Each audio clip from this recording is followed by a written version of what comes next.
राजकुमार सिद्धार्थ से भगवान बुद्ध तक एक ज्ञानोदय की अंतहीन यात्रा।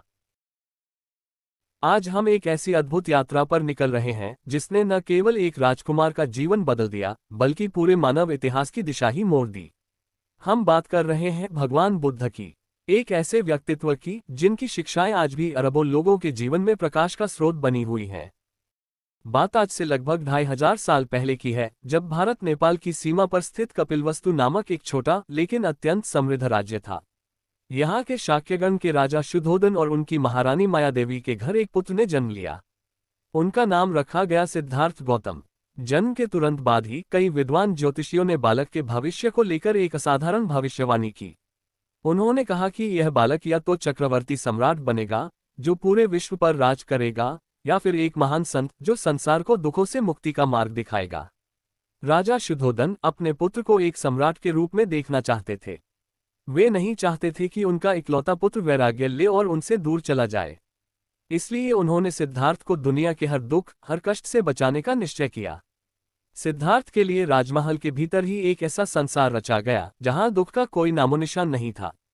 सुंदर उद्यान, मीठे फल, मधुर संगीत, मनमोहक नृत्य, रेशमी वस्त्र और हर वो भोग विलासिता मौजूद थी जिसकी कोई कल्पना कर सकता है। उन्हें महल से बाहर जाने की अनुमति नहीं थी। वे कभी बीमार लोगों को नहीं देखते थे, न बूढ़ों को और न ही किसी मृतक को। उनका बचपन और युवावस्था इसी कृत्रिम स्वर्ग में बीती। समय के साथ उनका विवाह सुंदर राजकुमारी यशोधरा से हुआ और उन्हें राहुल नाम का एक प्यारा पुत्र भी प्राप्त हुआ। सिद्धार्थ का जीवन हर मायने में पूर्ण और सुखमय प्रतीत होता था। लेकिन विधि के विधान को कौन टाल सकता है। नियति को सिद्धार्थ के लिए कुछ और ही मंजूर था। एक दिन उनके मन में महल से बाहर नगर भ्रमण करने की तीव्र इच्छा जागी। उन्होंने अपने रथ चालक वफादार सारथी चन्ना से उन्हें नगर दिखाने को कहा। राजा की कड़ी मनाही के बावजूद सिद्धार्थ की जिद के आगे चन्ना को झुकना पड़ा। नगर भ्रमण के दौरान सिद्धार्थ ने ऐसे 4 दृश्य देखे जिन्होंने उनके पूरे जीवन की दिशा ही बदल दी। ये दृश्य उनके कृत्रिम संसार के आवरण को चीरकर सत्य को सामने लाए। पहला दृश्य, उन्होंने एक अत्यंत वृद्ध व्यक्ति को देखा जिसका शरीर कमजोर हो चुका था, कमर झुकी हुई थी और वह लाठी के सहारे मुश्किल से चल पा रहा था। सिद्धार्थ ने चन्ना से पूछा, ये कौन है? क्या सभी मनुष्य ऐसे ही हो जाते हैं? चन्ना ने उत्तर दिया, राजकुमार, ये वृद्धावस्था है। हर प्राणी जो जन्म लेता है उसे एक दिन इस अवस्था से गुजरना ही पड़ता है। कुछ आगे बढ़ने पर उन्होंने एक भीषण बीमार व्यक्ति को देखा जो दर्द से कराह रहा था। उसका शरीर कमजोर और पीला पड़ चुका था। सिद्धार्थ ने फिर पूछा, यह क्या है? क्या मनुष्य के शरीर में ऐसी पीड़ा भी होती है? चन्ना ने समझाया, महाराज, ये बीमारी है।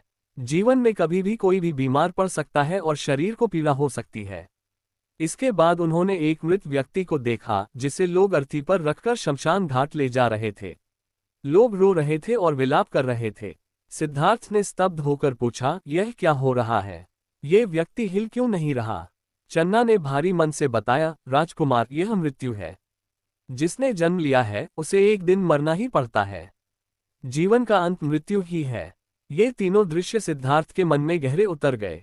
उन्होंने समझा कि बुढ़ापा, बीमारी और मृत्यु जीवन के अटल सत्य हैं जिनसे कोई बच नहीं सकता। वे अत्यधिक विचलित हो गए। तभी उन्होंने चौथा दृश्य देखा। एक शांत सन्यासी जिसके चेहरे पर अगाध शांति थी। वह संसार के मोह माया से परे होकर भिक्षा मांग रहा था। सिद्धार्थ ने पूछा, ये कौन है? यह इतना शांत क्यों है जबकि बाकी सब इतने दुखी हैं? चन्ना ने बताया, राजकुमार, यह एक साधु है जिसने संसार के बंधनों को त्याग दिया है। वह जीवन के दुखों से मुक्ति पाने का मार्ग खोज रहा है। इन 4 दृश्यों ने सिद्धार्थ के भीतर वैराग्य की भावना को जन्म दिया। उन्हें लगा कि यह सारा सुख भोग क्षणभंगुर है और दुख का मूल कारण जन्म और मृत्यु का ये चक्र है। इन दृश्यों ने सिद्धार्थ को अंदर तक झकझोर दिया था। राजमहल का ऐश्वर्य उन्हें अब पिंजरे जैसा लगने लगा। रातें करवटें बदलते बीतने लगीं।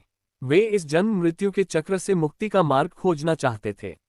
एक रात जब पूरा महल गहरी नींद में सो रहा था, उनकी पत्नी यशोधरा और पुत्र राहुल भी सो रहे थे। सिद्धार्थ ने एक साहसिक निर्णय लिया। उन्होंने अपने प्रिय घोड़े कंथक और सारथी चन्ना के साथ महल छोड़ दिया। ये घटना इतिहास में महाविनिष्क्रमण के नाम से जानी जाती है, जिसका अर्थ है महान त्याग या महान प्रस्थान। वे राजसी वस्त्र त्याग कर एक भिक्षु के साधारण वस्त्र पहन लेते हैं, अपने लंबे बाल काट देते हैं और सत्य की खोज में निकल पड़ते हैं। उन्होंने कई वर्षों तक घोर तपस्या की। वे जंगलों में भटके, विभिन्न गुरुओं से शिक्षा ली, कठोर व्रत रखे और अपने शरीर को यातनाएं दी। वे कभी कभी केवल एक पत्ता या कुछ दाने खाकर जीवित रहते थे। उनका शरीर अत्यंत दुर्बल हो गया, लेकिन उन्हें अपने प्रश्नों का उत्तर नहीं मिला। उन्हें समझ आया कि शरीर को अत्यधिक पीड़ा देना भी सही मार्ग नहीं है। कठोर तपस्या से जब उन्हें कोई मार्ग नहीं मिला तो सिद्धार्थ ने मध्यम मार्ग अपनाने का निश्चय किया। वे बिहार के बोधगया नामक स्थान पर पहुंचे। वहां एक विशाल पीपल का वृक्ष था। सिद्धार्थ ने उस वृक्ष के नीचे बैठकर गहन ध्यान करने का संकल्प लिया। उन्होंने प्रतिज्ञा की कि जब तक उन्हें सत्य का पूर्ण ज्ञान प्राप्त नहीं हो जाता, वे वहां से नहीं उठेंगे, भले ही उनका शरीर नष्ट हो जाए। 7 दिनों और 7 रातों तक सिद्धार्थ ने गहन ध्यान किया। उन्होंने अपने मन को हर सांसारिक विचार से मुक्त किया, वासनाओं और मोह पर विजय प्राप्त की। अंततः वैशाख पूर्णिमा की एक शुभ रात को सिद्धार्थ को संबोधि यानी पूर्ण ज्ञान की प्राप्ति हुई। उनके सारे संदेह दूर हो गए, उन्हें जन्म मरण के चक्र का रहस्य समझ में आ गया। वे अज्ञान के अंधकार से मुक्त होकर प्रबुद्ध हो चुके थे। वे अब बुद्ध कहलाए, जिसका अर्थ है जागृत या प्रबुद्ध व्यक्ति। वो पीपल का वृक्ष बोधि वृक्ष के नाम से विख्यात हुआ। ज्ञान प्राप्त करने के बाद बुद्ध के मन में पहले यह विचार आया कि यह ज्ञान इतना गहरा और सूक्ष्म है कि शायद साधारण मनुष्य इसे समझ न पाए। लेकिन फिर उन्होंने सोचा कि कुछ ऐसे भी होंगे जो इसे समझने में सक्षम होंगे। करुणा से प्रेरित होकर उन्होंने अपने ज्ञान को दुनिया के साथ बांटने का निश्चय किया।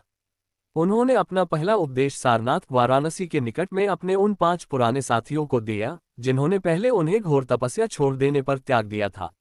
यह उपदेश धर्मचक्र प्रवर्तन कहलाया, जिसका अर्थ है धर्म के पहिए को गति देना। इस उपदेश में उन्होंने 4 आर्य सत्यों का वर्णन किया। जीवन में दुख है। जन्म, बुढ़ापा, बीमारी, मृत्यु, अप्रिय से मिलना, प्रिय से बिछुड़ना सब दुख है।